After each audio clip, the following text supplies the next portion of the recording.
Welcome to Synagogues of Florida Part 1. In this episode we look at 4 cities located in the northwest top panhandle section of the state.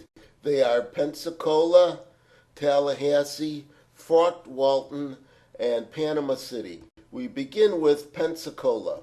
You're looking at a long shot of Temple Bethel. It is a Reform-affiliated congregation. Its history begins in 1876.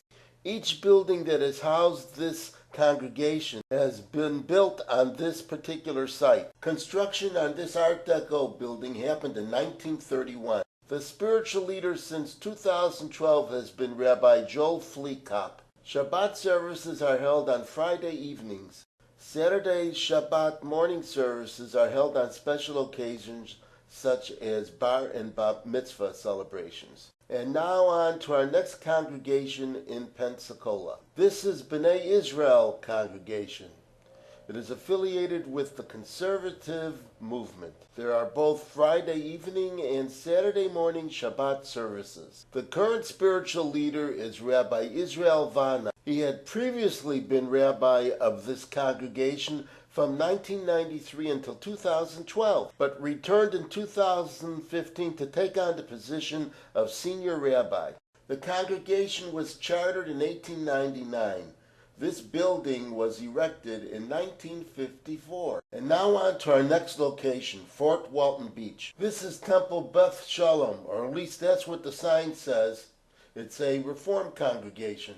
It's difficult to get a clear shot of the building as it is inset from bushes on both the front and the side along the busy boulevard. The congregation utilizes a student rabbi who leads Friday night Shabbat services and Saturday morning Torah studies. This congregation began in 1985 and claims to have currently more than 85 member families. When the student rabbi is not available, lay leaders conduct the services. And now on to Panama City.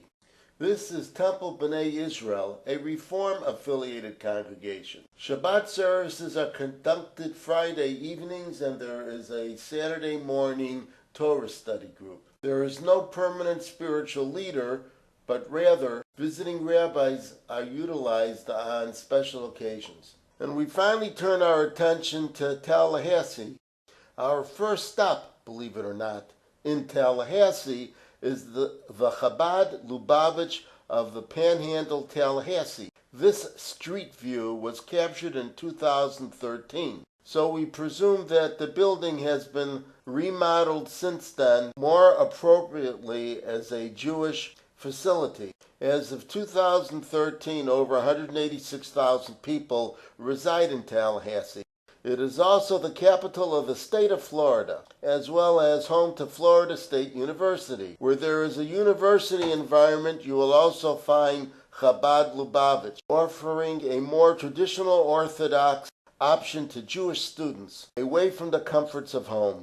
Rabbi Shnoyer Oyuchman is the director of this particular facility. And now for something entirely different, but we can't show it to you. There is a congregation listed as Chavurat Pnei Or, identified as a liberal synagogue, but we have no information on its physical location or history. So, on to our next Jewish house.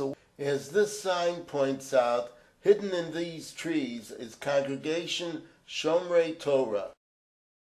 It is affiliated with the conservative movement. There is no official spiritual leader, but rather lay leader-led. Shabbat services are held both Friday evenings and Saturday mornings. There is also a Sunday morning minyan. And now on to our final synagogue in Tallahassee. This is Temple Israel, a Reform congregation. Its spiritual leader is Rabbi Jack Romberg. He has been its spiritual leader since 2001. He did not study to be a rabbi until the age of 42. Prior to that, he had been the CEO of a furniture manufacturing company. The cornerstone for this building was laid in 1939. There was a major renovation in 2008. There are both Friday evening and Saturday morning Shabbat services.